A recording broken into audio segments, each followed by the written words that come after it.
Hello, my name's Emma. Welcome to my vlog. Today I want to talk about how to become a successful writer. First of all, it's obvious you have to write. If you've written, you've successfully written, so then you're a successful writer. So, you don't need anything. You don't need anything. It's like running, you just need trainers. Writing, you just need a pen and paper. A lot of the things that we tell ourselves, I'll do this when I've got a nice laptop, or whatever you tell yourself. Notice it's a procrastination. You just have to write. When I went to Guatemala, I didn't want to take my laptop with me because I didn't want it to get stolen, and I didn't want to be worried about it. So I just had my phone. I just had a small iPhone. And I got like this 20 quid Bluetooth keyboard, so I could still type. I didn't have to write like that. And that's how I finished my book, My Beautiful Psychosis. I edited it all on a little keyboard on my phone, and I had my phone there. Just write. Step number 2 is commit. Commit to something specific. I wanted to write my story, and I've been writing it on and off for years. But one day I just decided, right, I'm going to write it. I'm going to finish it. I'm absolutely going to do it. It was a commitment, an internal commitment I genuinely made. And that saw me through, because I said that to myself because I really wanted it for myself. And then I followed through on that commitment. How do I get to have time to write? Some people get up at 5 a.m. and do 2 hours. That's not me. Really, that's not me. So what I did was I took the financial pressure off of having to pay rent. So I moved into a tent, because that freed up all that rent that I was having to earn. And I also committed to time, like a length of time. I heard that someone had written a novel in the fastest amount of time when they committed to writing for only 5 minutes a day. Now, it's clever, really, because 5 minutes a day, you can do it, can't you? You're like, oh, okay, here I go. I only have to write for 5 minutes. 5 minutes is gone in no time. Even if you've got nothing to say, show up, commit to 5 minutes a day, write. I've got nothing to say today. Now 4 minutes, so I've got 3 minutes.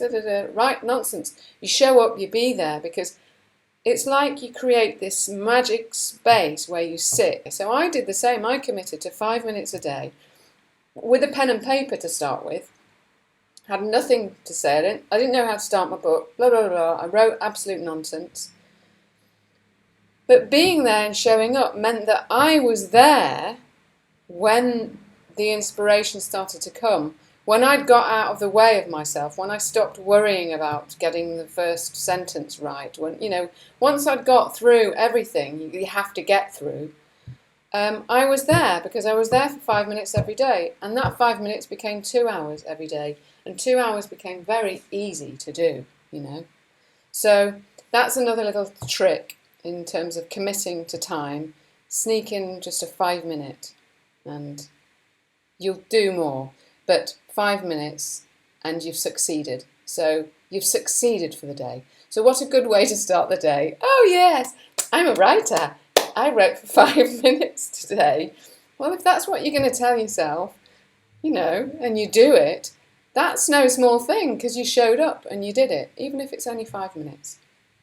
Now, the last hack, the last secret, the last key, the last easy step, and this one is well, you don't have to do anything, but it might not be easy. This last one is call yourself a writer. When people say, oh, what do you do? Say, oh, I'm a writer. Because, if I swim, I'm a swimmer. You might run, you're a runner. I also dance, I'm a dancer. I hike, I'm a hiker. But why wouldn't I say I was a writer? I think, but I've got to be a professional writer, or a published writer, or a best-selling writer, or I'll call myself a writer when. if you write, you're a writer. Even if you only write stuff that you put on Facebook, then actually you're a published writer, you know, because Facebook is a form of publishing. However, just do be aware that if you do publish on Facebook, then Facebook owns your copyright. Now, the thing that's powerful about calling yourself a writer is it honours that part of you that is a writer. And if you treat that part of you with respect, it will treat you with respect. It will show up. It will be there for you because it knows it's welcome. You know, imagine it's this little thing that you have to nurture. So there you go. Those are my first 3 tips for writing. I hope you enjoyed them, and if you did, please subscribe below. I don't know if that's like, I can't do it. That side below. No, it's that way, whichever. Subscribe, and if you want to read the first 3 chapters of My Beautiful Psychosis, then just sign up to emmagoude.com.